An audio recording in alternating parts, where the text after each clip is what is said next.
¿Qué puede llevar a un hombre a destruir lo que más debería amar? El 14 de noviembre de 2018, en la prisión de Huntsville, Texas, Roberto Moreno Ramos fue declarado muerto a las 9:36 de la noche.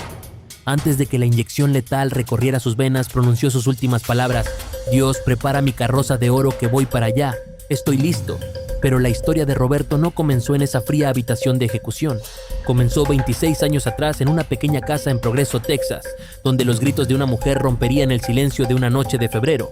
Lo que las autoridades encontrarían bajo el piso del baño de esa casa sería tan perturbador que el caso se convertiría en uno de los más controversiales de la relación entre Estados Unidos y México. Esta no es solo la historia de un triple homicidio, es la historia de Leticia, de 42 años, y sus hijos Abigail, de 7, y Jonathan, de apenas 3 años, cuyas vidas fueron arrebatadas por la persona que juró protegerlos. Es la historia de un sistema de justicia internacional que falló, y es la historia de un hombre que, según sus abogados, era una persona bipolar con daño cerebral, que sufrió abusos severos durante su infancia, pero que para el estado de Texas era simplemente un asesino que merecía morir. Las apuestas emocionales giran en torno a los últimos momentos de Roberto Moreno Ramos, las víctimas que dejó atrás y las preguntas que aún no tienen respuesta. ¿La justicia se cumplió? ¿O se ejecutó a un hombre enfermo mental que nunca recibió el tratamiento adecuado? Roberto Moreno Ramos nació el 23 de mayo de 1954 en Aguascalientes, México, una ciudad conocida por sus aguas termales y su aparente tranquilidad. Pero detrás de las puertas de su hogar, la infancia de Roberto estuvo marcada por algo muy distinto a la paz. Según documentos judiciales presentados años después por su defensa, Roberto fue víctima de sádicos abusos por parte de su padre durante toda su niñez. Los detalles específicos de ese infierno nunca fueron completamente documentados en el juicio, pero las cicatrices, tanto físicas como mentales, acompañarían a Roberto hasta su último suspiro. Creció en una época de brutalidad impactante y pobreza desesperante, como lo describirían sus abogados décadas más tarde. En los años 50 y 60, en muchas zonas rurales de México, el maltrato infantil no se consideraba un tema de intervención externa. Era un asunto familiar, privado, invisible. Roberto aprendió desde pequeño que la violencia era el lenguaje con el que se resolvían los problemas, que el poder se ejercía a través del miedo y que los más débiles, como él, como su madre, como sus hermanos, solo podían sobrevivir sometiéndose o huyendo. Pero Roberto no solo cargaba con el peso del abuso. Según evaluaciones psiquiátricas posteriores mencionadas en sus apelaciones, sufría de trastorno bipolar y daño cerebral, condiciones que nunca fueron diagnosticadas ni tratadas durante su juventud. En aquella época, en comunidades empobrecidas de México, la salud mental era un concepto inexistente. Si un niño se comportaba de forma errática, era mal portado o rebelde. Nadie hablaba de desequilibrios químicos, traumas o terapia. Roberto creció sin comprender por qué su mente a veces se sumergía en depresiones profundas. Y otras veces explotaba en episodios de ira incontrolable. A finales de su adolescencia, Roberto tomó la decisión que millones de mexicanos han tomado antes y después que él: emigrar al norte, cruzar la frontera, buscar en Estados Unidos lo que México no podía ofrecerle. Junto con parte de su familia, Roberto llegó a Texas, el estado que décadas más tarde ordenaría su muerte. Se estableció en la zona del Valle del Río Grande, cerca de la frontera, donde la población hispanohablante era mayoría y donde un mexicano indocumentado podía, con suerte y trabajo duro, construir una vida. Roberto encontró empleo en trabajos manuales, esos que nadie más quería hacer. Aprendió suficiente inglés para sobrevivir, pero nunca dominó el idioma. Su mundo seguía siendo mayormente en español, entre compatriotas, en comunidades donde la lealtad a las raíces mexicanas era más fuerte que cualquier documento de residencia. Y fue en ese entorno donde conoció a una mujer que cambiaría el rumbo de su vida, su primera esposa. En 1988, Roberto se casó con una mujer en Reynosa, México, justo del otro lado de la frontera. Su nombre nunca fue ampliamente difundido en los medios, pero lo que sí quedó registrado es algo mucho más oscuro. Después de ese matrimonio, esa mujer nunca más fue vista por su familia. Simplemente desapareció, sin rastro, sin explicación, sin cuerpo. Durante el juicio posterior de Roberto, la madre de esa mujer testificaría que sospechaba que Roberto Moreno Ramos era responsable de la desaparición de su hija. Pero sin evidencia física, sin confesión, sin cadáver, las autoridades nunca pudieron acusarlo formalmente. El caso quedó archivado como una persona desaparecida más, una estadística en un sistema abrumado por la violencia fronteriza, y Roberto siguió adelante, libre, como si nada hubiera pasado. Poco después, en los primeros años de la década de 1990, Roberto conoció a Leticia. Ella tenía 42 años, era madre de varios hijos de relaciones anteriores y buscaba estabilidad. Roberto, por su parte, proyectaba la imagen de un hombre trabajador, un proveedor, alguien en quien se podía confiar. Se casaron y formaron un hogar en Progreso, Texas, una pequeña localidad de apenas unos miles de habitantes a pocos kilómetros de la frontera con México. De esa unión nacieron 2 niños, Abigail, una niña de ojos grandes y sonrisa tímida, y Jonathan, un pequeño de apenas 3 años que aún no comprendía el mundo que lo rodeaba. Pero Roberto también tenía un hijo mayor de un matrimonio anterior, un joven de 19 años que vivía con ellos y que presenciaría de primera mano el tipo de hombre que su padre realmente era. Porque detrás de la fachada del hogar familiar, Roberto Moreno Ramos no había dejado atrás la violencia que aprendió en su infancia. Su hijo mayor testificaría años después en el juicio, describiendo relatos desgarradores de crecer bajo el abuso físico y verbal constante de su padre. Los golpes, los gritos, el terror de nunca saber cuándo vendría el próximo estallido. Roberto replicaba el ciclo de violencia que él mismo había sufrido. Y ahora, Leticia, Abigail y Jonathan estaban atrapados en ese mismo infierno. Pero en noviembre de 1991, algo cambiaría para siempre en la vida de Roberto Moreno Ramos.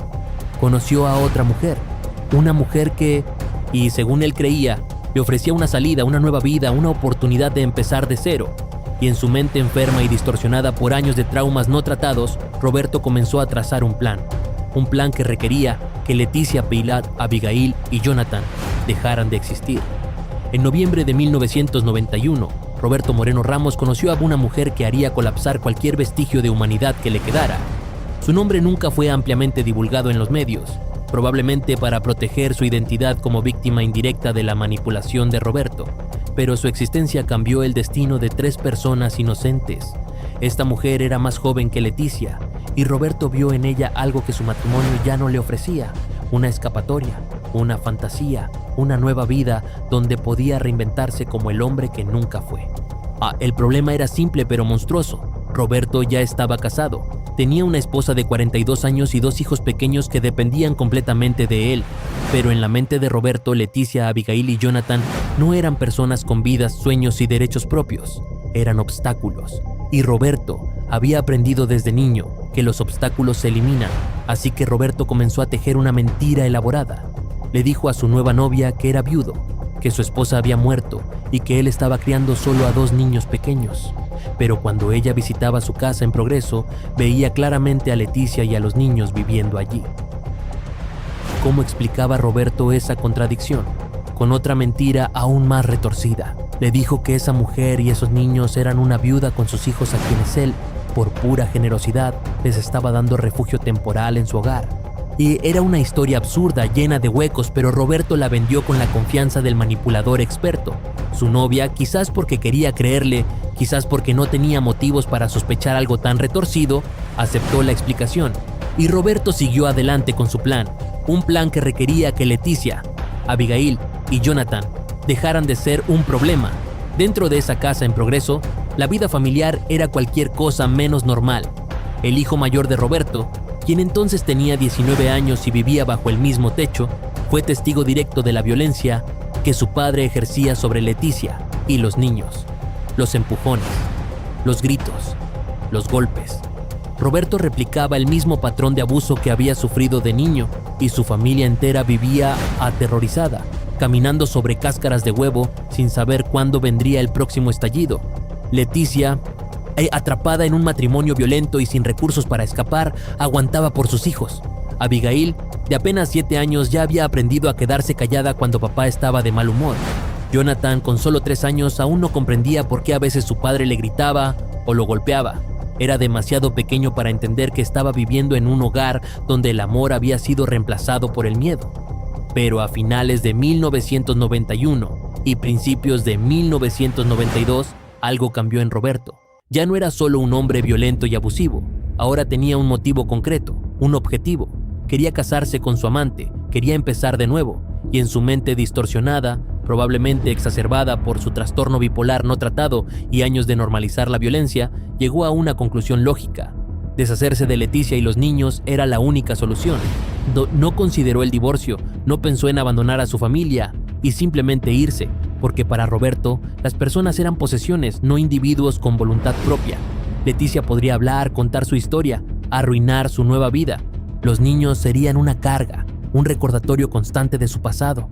No, en la mente de Roberto, la única manera de tener su familia perfecta con su nueva mujer era eliminando completamente a la anterior. Y así, en algún momento entre finales de enero y principios de febrero de 1992, Roberto tomó la decisión final. Compró o consiguió un mazo pequeño, una herramienta de construcción pesada y contundente. Lo escondió en la casa, esperando el momento adecuado, y mientras tanto seguía actuando como esposo y padre, besando a sus hijos antes de dormir, comiendo en la misma mesa con Leticia, o manteniendo la fachada de normalidad. Su hijo mayor notaba la tensión. Años después testificaría que en esas semanas finales, Roberto estaba especialmente agitado, más irritable de lo normal, pero nadie, ni Leticia, ni los niños, ni los vecinos, imaginaban lo que estaba por venir. El calendario marcaba el 7 de febrero de 1992. Era un viernes ordinario, en Progreso, Texas. Las escuelas estaban abiertas, la gente iba a trabajar, los niños jugaban en las calles polvorientas cerca de la frontera, pero en la casa de la familia Moreno Ramos, ese día sería cualquier cosa menos ordinario. Esa noche, una vecina escucharía un grito de mujer que rompería el silencio del vecindario, y después de ese grito, Leticia, Abigail y Jonathan nunca más serían vistos con vida. Lo que sucedió dentro de esa casa en las horas siguientes fue tan brutal, tan calculado, que incluso los investigadores más experimentados quedarían marcados por la escena del crimen. El 7 de febrero de 1992 comenzó como cualquier otro viernes en la pequeña localidad de Progreso, Texas. Las temperaturas eran templadas para la época, típicas del Valle del Río Grande en invierno. Los niños salían de la escuela, los trabajadores regresaban a casa y las familias se preparaban para una noche tranquila. Pero en la casa de la familia Moreno Ramos, Roberto había tomado una decisión irreversible. Esa noche Leticia, Abigail y Jonathan morirían. No sabemos exactamente a qué hora comenzó el horror.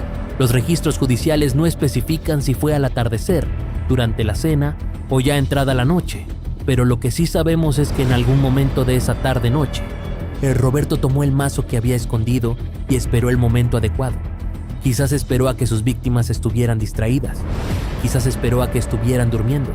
O quizás, como sugieren algunos detalles del caso, Leticia se dio cuenta de lo que estaba por pasar y gritó, porque un vecino escuchó un grito de mujer que rompió el silencio de la noche en ese vecindario tranquilo.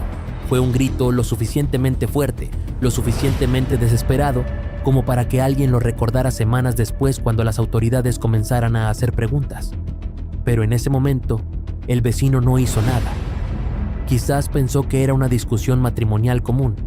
Quizás no quiso entrometerse en asuntos ajenos. O quizás, simplemente, nunca imaginó que ese grito era el último sonido que Leticia haría antes de morir. Lo que sucedió dentro de esa casa fue una masacre meticulosa y brutal. Roberto atacó primero a Leticia, golpeándola repetidamente en la cabeza con el mazo. Los golpes fueron tan violentos que le causaron múltiples fracturas craneales. Pero antes de matarla, o quizás mientras agonizaba, Roberto hizo algo que revela una crueldad calculada. Le ató las manos con cinta adhesiva y le amordazó la boca. Quería silenciarla. Quería que no pudiera defenderse. Quería control absoluto sobre su víctima. Después de Leticia, Roberto fue tras sus propios hijos. Abigail tenía apenas 7 años. Era una niña pequeña, indefensa, que probablemente corrió o intentó esconderse cuando vio lo que su padre le estaba haciendo a su madre. Jonathan tenía solo 3 años. Era demasiado pequeño para comprender lo que estaba pasando, demasiado pequeño para defenderse, o demasiado pequeño para escapar. Roberto los golpeó a ambos en la cabeza con el mismo mazo, con la misma brutalidad, con la misma falta de piedad. Los 3 cuerpos quedaron tendidos en la casa. Leticia con las manos atadas y la boca amordazada. Abigail y Jonathan con sus pequeños cráneos fracturados. La escena estaba cubierta de sangre, paredes salpicadas, pisos manchados. Era imposible limpiar completamente, pero Roberto no intentó limpiarlo todo. En cambio, ideó un plan aún más macabro para ocultar su crimen. Arrastró los 3 cuerpos hasta el baño de la casa, uno por uno, los colocó en el piso, apilándolos en ese espacio reducido, y entonces comenzó a cavar. Cavó un hoyo en el piso del baño, lo suficientemente profundo como para enterrar a su esposa y a sus 2 hijos pequeños. Después de colocar los cuerpos dentro, los cubrió con tierra y escombros, pero no se detuvo ahí. Roberto vertió concreto sobre la tumba improvisada, sellando a Leticia, Abigail y Jonathan bajo el piso del baño. Era una tumba oculta a plena vista. Cualquiera que entrara a ese baño estaría literalmente parado sobre los cadáveres de 3 personas asesinadas, y Roberto planeaba que alguien muy específico estuviera en esa casa, su nueva esposa, porque solo 3 días después del asesinato, el 10 de febrero de 1992, Roberto Moreno Ramos se casó con su amante. 3 días, 72 horas después de asesinar brutalmente a su familia. Mientras los cuerpos de Leticia, Abigail y Jonathan yacían enterrados en el baño, Roberto estaba de pie frente a un altar, intercambiando votos matrimoniales, sonriendo para las fotos, celebrando su nueva vida. Y lo más perturbador de todo, Roberto llevó a su nueva esposa a vivir a la misma casa donde había cometido el crimen, la misma casa donde los cuerpos estaban enterrados, la misma casa cuyas paredes aún tenían rastros de sangre. Roberto actuaba como si nada hubiera pasado, como si Leticia y los niños simplemente hubieran desaparecido en el aire, como si él fuera un hombre libre para empezar de nuevo. ¿Qué pensaba Roberto mientras vivía sobre esa tumba improvisada? ¿Sentía remordimiento? ¿Sentía miedo de ser descubierto? ¿O su mente, distorsionada por años de trauma, violencia normalizada y posible trastorno bipolar no tratado, simplemente había desconectado cualquier vestigio de empatía o culpa? Durante las semanas siguientes, la familia de Leticia comenzó a preocuparse. Nadie había visto a Leticia y Abigail o Jonathan desde principios de febrero. Los intentos de contactarla por teléfono no tenían respuesta. Las visitas a la casa resultaban en puertas cerradas o encuentros breves con Roberto, quien siempre tenía una excusa. Están de viaje, decía. Fueron a visitar a unos familiares. Tuvieron un accidente de auto, pero están bien, recuperándose. La hermana de Leticia fue la primera en sospechar que algo andaba terriblemente mal. Conocía a su hermana, conocía sus rutinas y sabía que Leticia nunca desaparecería sin avisar, especialmente con sus 2 hijos pequeños. Así que a finales de marzo de 1992 tomó una decisión crucial: reportar la desaparición de Leticia, Abigail y Jonathan a las autoridades locales. La investigación policial estaba por comenzar y Roberto Moreno Ramos, y el hombre que había logrado enterrar a su familia bajo el piso de su propio hogar y casarse con otra mujer 3 días después, estaba a punto de descubrir que los secretos enterrados en concreto no permanecen ocultos para siempre.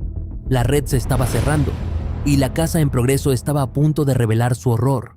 El 30 de marzo de 1992, casi 2 meses después de los asesinatos, la policía de Progreso llegó a la casa de Roberto Moreno Ramos para hacerle preguntas sobre su familia desaparecida. La hermana de Leticia finalmente había reportado la desaparición de su hermana y los niños, y las autoridades estaban obligadas a investigar. Cuando los oficiales tocaron la puerta, Roberto los recibió con aparente tranquilidad. Actuaba como un hombre sin nada que ocultar, pero durante los siguientes 20 minutos, Roberto cometió el error que terminaría por hundirlo. No pudo mantener su historia consistente. Primero le dijo a los oficiales que Leticia y los niños estaban en Austin.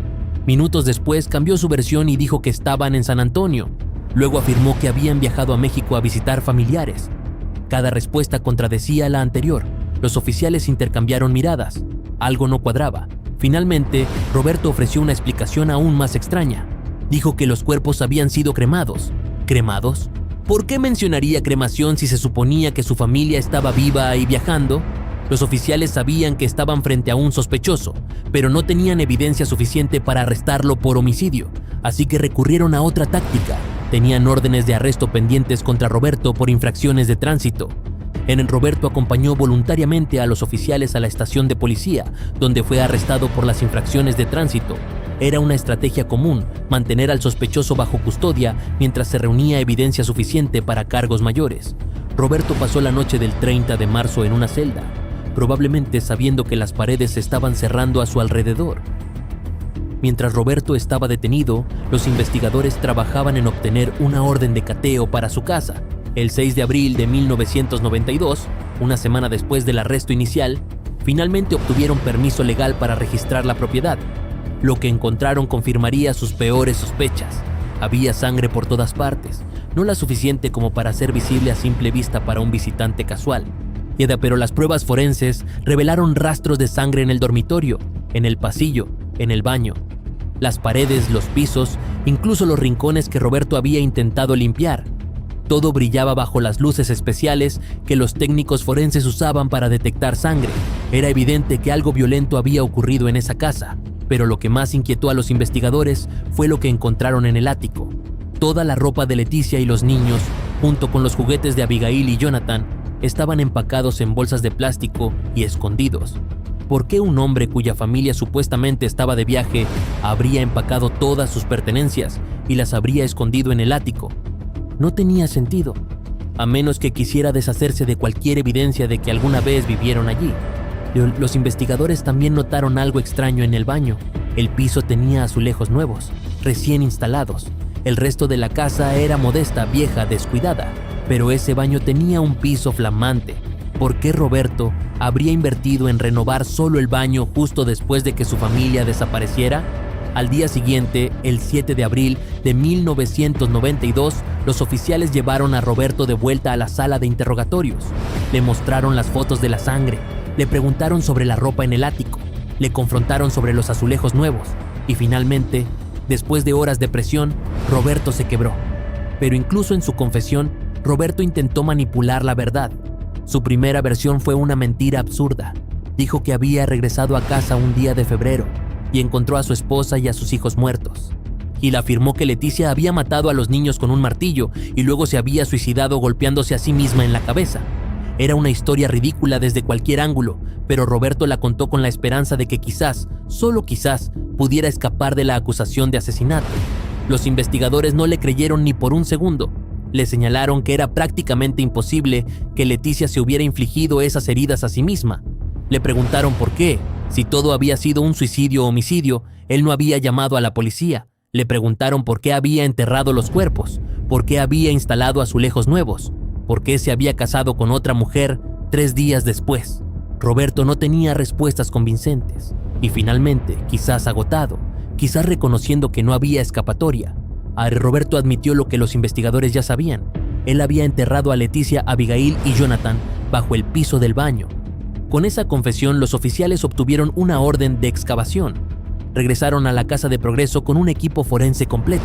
Arrancaron los azulejos nuevos del baño, comenzaron a cavar y a pocos pies de profundidad encontraron lo que habían estado buscando: los cuerpos de Leticia, de 42 años, Abigail, de 7 y Jonathan, de apenas 3. La autopsia reveló que los 3 habían muerto por traumatismo craneal severo causado por golpes con un objeto contundente, consistente con un martillo o mazo pequeño. El patólogo forense determinó que todos habían muerto y sido enterrados dentro de un periodo de 12 a 24 horas. No hubo misericordia, no hubo oportunidad de escapar. Roberto los había matado a todos en una sola noche de violencia calculada. Más tarde, durante registros adicionales, las autoridades encontraron el arma homicida, un mazo miniatura manchado con sangre, escondido en una propiedad de Roberto en México. Era la última pieza de evidencia que necesitaban. Roberto Moreno Ramos fue formalmente acusado de asesinato capital múltiple. Enfrentaba la posibilidad de la pena de muerte. Y mientras era trasladado a la cárcel del condado de Hidalgo para esperar su juicio, una pregunta resonaba en la mente de todos los que conocían el caso. ¿Cómo un hombre pudo ser tan frío, tan calculador, tan despiadado con su propia familia? El juicio prometía revelar más detalles del horror. Y el estado de Texas estaba decidido a buscar la máxima pena. El juicio contra Roberto Moreno Ramos comenzó en enero de 1993 en la corte del condado de Hidalgo, Texas. Casi un año había pasado desde los asesinatos y el caso había generado una considerable atención mediática en la región fronteriza. No todos los días un hombre asesina a su familia entera, los entierra bajo el piso de su propia casa y se casa con otra mujer días después. Los residentes de Progreso querían justicia y el estado de Texas estaba decidido a dársela.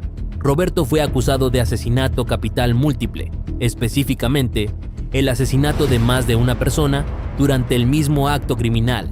En Texas, este tipo de cargo automáticamente hace que el acusado sea elegible para la pena de muerte. No había espacio para negociaciones de culpabilidad. Roberto enfrentaba dos posibles veredictos: cadena perpetua o inyección letal.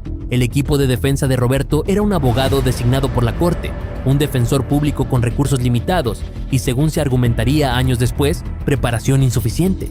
Su trabajo era defender lo indefendible, un hombre que había confesado el crimen, cuya evidencia física era abrumadora y cuya motivación era tan egoísta que resultaba difícil de humanizar ante un jurado. La fiscalía, por otro lado, tenía un caso casi perfecto. Tenían la confesión de Roberto admitiendo que había enterrado los cuerpos. Tenían los cuerpos mismos, encontrados exactamente donde Roberto dijo que estarían. Tenían la evidencia forense, sangre por toda la casa, el arma homicida manchada con sangre, las autopsias confirmando traumatismo craneal severo.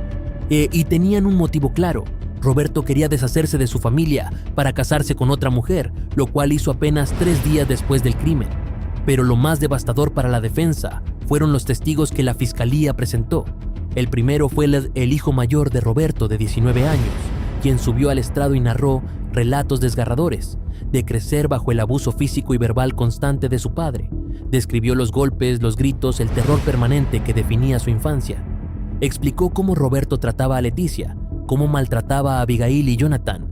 Pintó el retrato de un hombre violento, controlador, incapaz de empatía. Y lo más importante, demostró que Roberto tenía un patrón de violencia doméstica que culminó en el triple homicidio. El segundo testimonio clave vino de alguien aún más perturbador: la madre de la primera esposa de Roberto, la mujer que había desaparecido en 1988.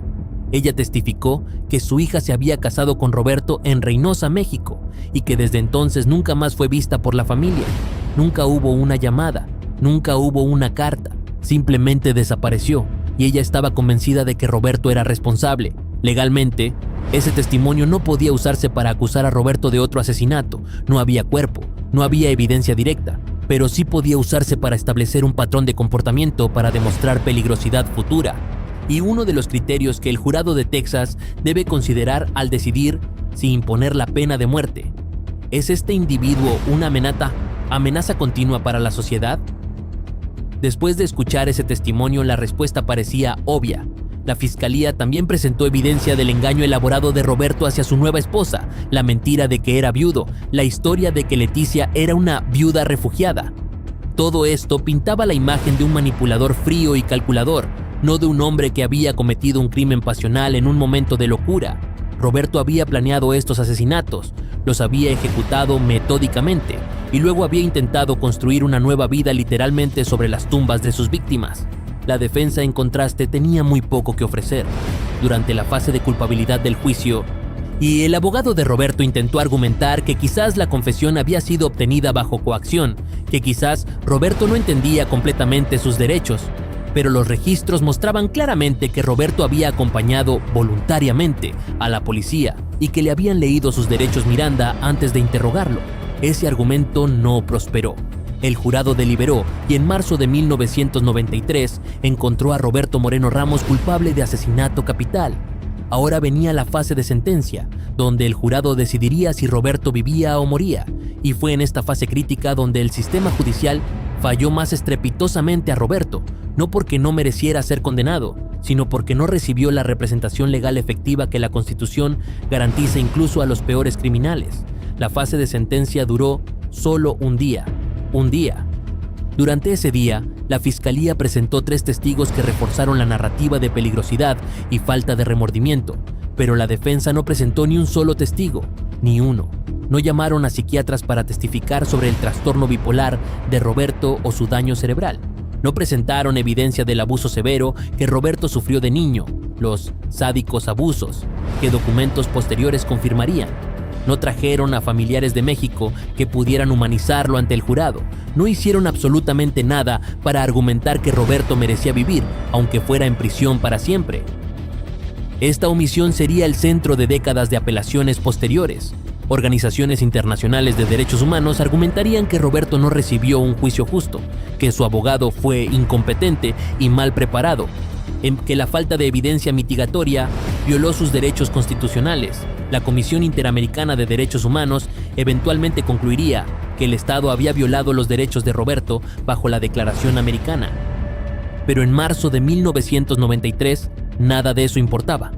El jurado escuchó la evidencia de la brutalidad del crimen, escuchó sobre la primera esposa desaparecida, escuchó sobre el abuso al hijo mayor y no escuchó absolutamente nada a favor de Roberto. La decisión fue unánime. Roberto Moreno Ramos sería sentenciado a muerte por inyección letal.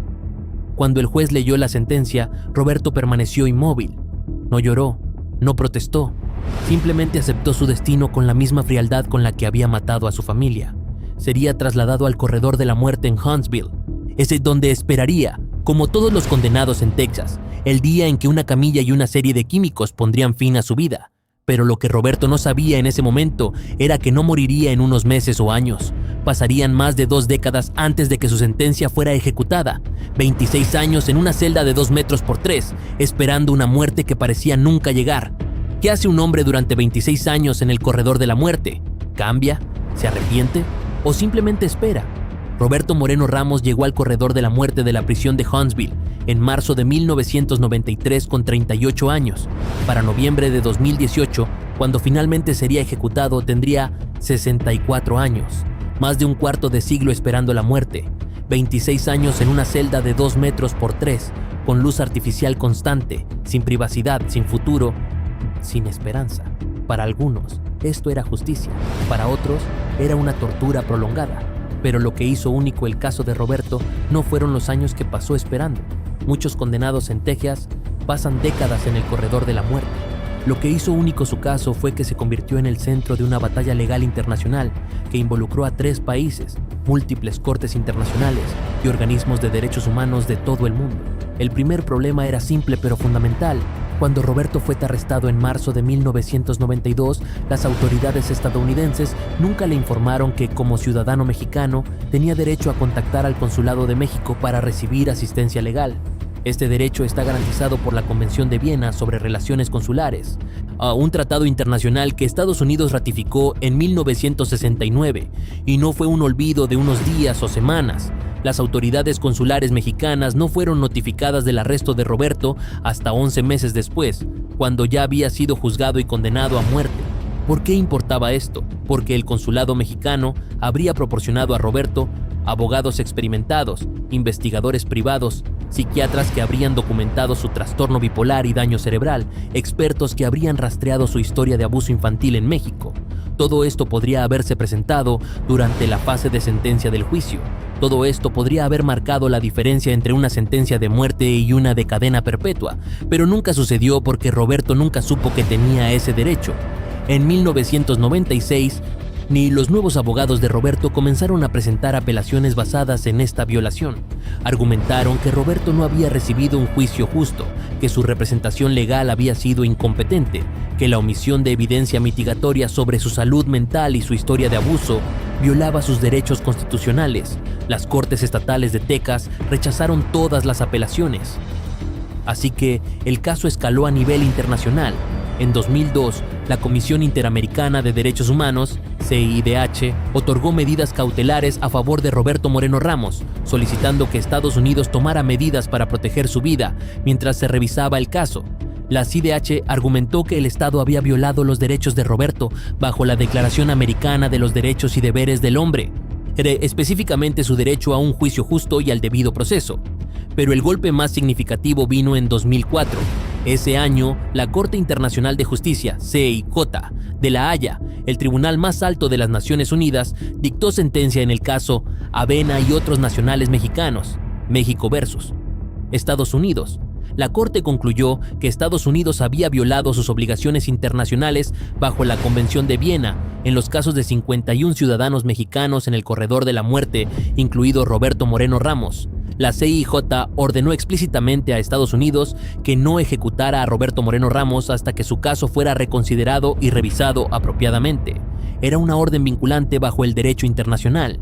Estados Unidos había firmado la Convención de Viena, había aceptado la jurisdicción de la CIJ, y ahora el tribunal más importante del mundo le estaba diciendo: no puedes ejecutar a este hombre, su juicio no fue justo. ¿Cuál fue la respuesta de Texas? Ignorarla. Las cortes estatales de Texas argumentaron que las decisiones de tribunales internacionales no eran vinculantes para los estados individuales. que el sistema legal estadounidense era soberano, que Roberto había cometido un crimen atroz y merecía la pena de muerte independientemente de tecnicismos procedimentales. Las apelaciones de Roberto siguieron siendo rechazadas una tras otra. En 2005, la CIDH emitió una decisión formal declarando que Estados Unidos había violado los derechos de Roberto bajo la Declaración Americana. Recomendó que se anulara su condena de muerte y que recibiera un nuevo juicio justo. Estados Unidos respondió que la Declaración Americana no era legalmente vinculante, que la Convención de Viena no era un instrumento de derechos humanos, que los argumentos de México eran fundamentalmente erróneos. Y así, año tras año, Roberto permanecía en el corredor de la muerte mientras el mundo legal debatía su destino. Dentro de su celda, Roberto escribía cartas a sus abogados, participaba en programas educativos de la prisión, leía la Biblia. Según reportes de quienes lo visitaron en sus últimos años, Roberto había encontrado la religión, expresaba arrepentimiento por sus crímenes y se había convertido en un preso modelo. Pero nada de eso cambió la posición del estado de Texas. En 2018, después de 26 años de batalla legal, Texas finalmente estableció una fecha de ejecución, 14 de noviembre de 2018. La reacción internacional fue inmediata. El gobierno de México emitió una declaración oficial exigiendo que Estados Unidos respetara la sentencia de la Corte Internacional de Justicia. La Cancillería mexicana, a través de su asesor jurídico Alejandro Alday, declaró que las autoridades estadounidenses habían violado su derecho a que se le brindara asistencia consular y que la ejecución sería un acto en contravención del derecho internacional. Los expertos de la ONU en derechos humanos publicaron una declaración conjunta exigiendo que Estados Unidos suspendiera la ejecución, argumentando que cualquier condena de muerte que se lleve a cabo contraviniendo las obligaciones internacionales de un gobierno equivale a una ejecución arbitraria. Y demandaron que la condena fuera anulada y que Roberto recibiera un nuevo juicio que cumpliera con estándares internacionales. La Junta de Perdones y Libertades Condicionales de Texas se reunió el 12 de noviembre de 2018 para considerar si otorgaría clemencia a Roberto. Por unanimidad, votaron en contra. La Corte Suprema de Estados Unidos recibió 2 peticiones para suspender la ejecución, una de los abogados de Roberto y otra de un grupo de jueces retirados de Texas. El 14 de noviembre, pocas horas antes de la ejecución programada, la Corte Suprema rechazó ambas peticiones. No habría clemencia. No habría revisión, no habría más tiempo. Roberto Moreno Ramos sería ejecutado esa noche. Después de 26 años esperando, sus últimas horas finalmente habían llegado. ¿Qué pasa por la mente de un hombre en sus últimas horas? ¿Piensa en sus víctimas? ¿O en su propia infancia de abuso? ¿En el Dios al que había encontrado en prisión? La cámara de ejecución lo esperaba y el mundo observaba. El 14 de noviembre de 2018 amaneció como cualquier otro día en la prisión de Huntsville, Texas. Pero para Roberto Moreno Ramos sería su último amanecer. Después de 26 años, 8 meses y 8 días en el corredor de la muerte, su fecha de ejecución finalmente había llegado. La cámara de muerte lo esperaba a las 6 de la tarde, hora central. Durante sus últimas horas, Roberto estuvo en una celda especial de observación, vigilado constantemente por guardias. Los condenados en Texas tienen derecho a solicitar una última comida especial, pero no hay registro público de lo que Roberto pidió o si comió algo. Lo que sí sabemos es que pasó parte del día revisando documentos legales con su abogada, Danalyn Reeser, quien hasta el último minuto intentó conseguir una suspensión de la ejecución. A las 3 de la tarde, la Corte Suprema de Estados Unidos aún no había respondido a las 2 peticiones de suspensión presentadas en su nombre. Una había sido presentada por los abogados de Roberto, la otra, sorprendentemente, por un grupo de jueces retirados de Texas que argumentaban que el caso merecía ser revisado. Pero a medida que pasaban las horas, la esperanza se desvanecía. Poco antes de las 9 de la noche, 3 horas después de la hora programada originalmente, la Corte Suprema emitió su decisión. Rechazaba ambas peticiones. No habría suspensión, no habría revisión. Roberto Moreno Ramos moriría esa noche. A las 9:25 de la noche, Roberto fue escoltado desde su celda hasta la cámara de ejecución. Caminó con sus propios pies, sin resistirse, sin gritar, sin colapsar. Los guardias lo llevaron a una pequeña habitación con paredes blancas dominada por una camilla acolchada en el centro. Lo ayudaron a acostarse, le sujetaron los brazos con correas de cuero, le aseguraron las piernas, Le colocaron una sábana blanca sobre el cuerpo, dejando solo su cabeza y brazos expuestos. A través de una ventana de vidrio, los testigos observaban en silencio, pero algo inusual sucedió esa noche. Ningún familiar de Roberto estuvo presente, ningún amigo, y aún más notable, ningún familiar de sus víctimas, Leticia, Abigail o Jonathan, tampoco asistió. La sala de testigos estaba ocupada únicamente por funcionarios de prisión, reporteros de medios y representantes del gobierno. Era como si después de 26 años, y todos hubieran querido simplemente olvidar que este hombre alguna vez existió. El equipo médico, cuyos nombres nunca son revelados por política del Departamento Correccional de Texas, insertó 2 catéteres intravenosos en los brazos de Roberto, uno en cada brazo, como precaución en caso de que uno fallara. Las líneas intravenosas se conectaban a tubos que atravesaban la pared hacia una habitación contigua, donde el equipo de ejecución prepararía y administraría el químico letal, pentobarbital, un barbitúrico poderoso que induce la muerte por paro respiratorio y cardíaco. A las 9:30 de la noche, el alcaide de la prisión se acercó a Roberto y le hizo la pregunta final. ¿Deseas hacer una declaración? Roberto giró la cabeza ligeramente para mirar hacia la ventana de vidrio.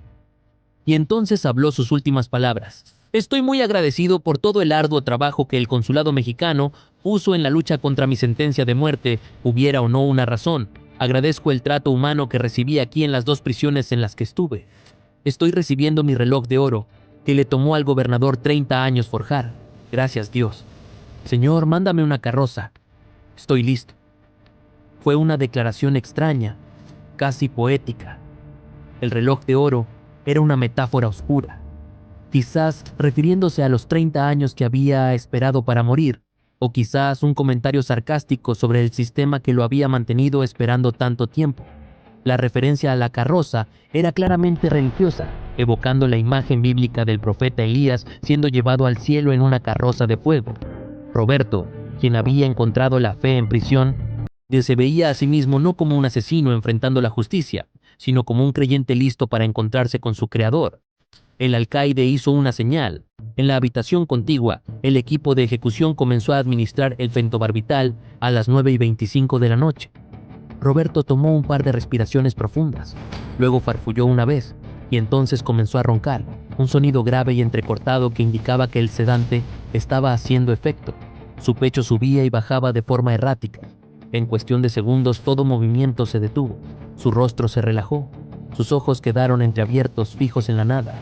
11 minutos después, a las 9:36 de la noche del 14 de noviembre de 2018, Roberto Moreno Ramos fue declarado muerto. Tenía 64 años. Era la víctima número 21 de la pena de muerte en Estados Unidos ese año. Y la número 11 en el estado de Texas. Su cuerpo sería entregado al consulado mexicano para ser repatriado y enterrado en su país natal, México, el lugar donde Leticia, Abigail y Jonathan habían sido enterrados bajo el piso de un baño en Progreso, Texas, hacía mucho que había sido demolido. Sus tumbas reales, donde finalmente fueron sepultados con dignidad después de ser recuperados por las autoridades, nunca fueron ampliamente publicadas, probablemente para protegerlas de curiosos. La historia de Roberto Moreno Ramos terminó aquella noche de noviembre, pero las preguntas que dejó atrás siguen sin respuesta. ¿Era Roberto un monstruo nacido de la crueldad, moldeado por años de abuso sádico y traumas no tratados?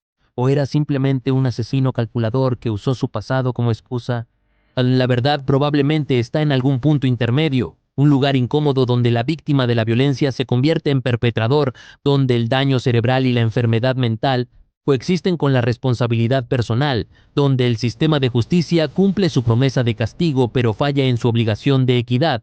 Lo que es innegable es que 3 personas inocentes, Leticia, de 42 años, Abigail, de 7, y Jonathan, de apenas 3, perdieron sus vidas de la forma más brutal imaginable. Ellos no eligieron estar en esa casa, no eligieron ser víctimas de la violencia de un hombre que debió protegerlos, y sus voces, silenciadas bajo el concreto de un baño en Progreso, merecen ser recordadas mucho más que el nombre del hombre que las apagó. El caso de Roberto Moreno Ramos también expuso las grietas profundas entre la justicia estadounidense y el derecho internacional. Demostró que tratados como la Convención de Viena pueden ser ignorados cuando resultan inconvenientes. Reveló que incluso las decisiones de la Corte Internacional de Justicia no detienen las ejecuciones en Texas, y dejó claro que, en el sistema de pena capital estadounidense, el lugar donde naces y el idioma que hablas pueden determinar si vives o mueres. Hoy, la casa en Progreso donde ocurrió el horror ya no existe. Los registros del juicio están archivados en cajas polvorientas, y Roberto Moreno Ramos es solo un nombre más en la lista de ejecutados de Texas. Pero su historia, compleja, perturbadora y profundamente humana, nos obliga a reflexionar sobre la violencia, la justicia y el precio que pagamos como sociedad cuando elegimos matar en nombre de la ley,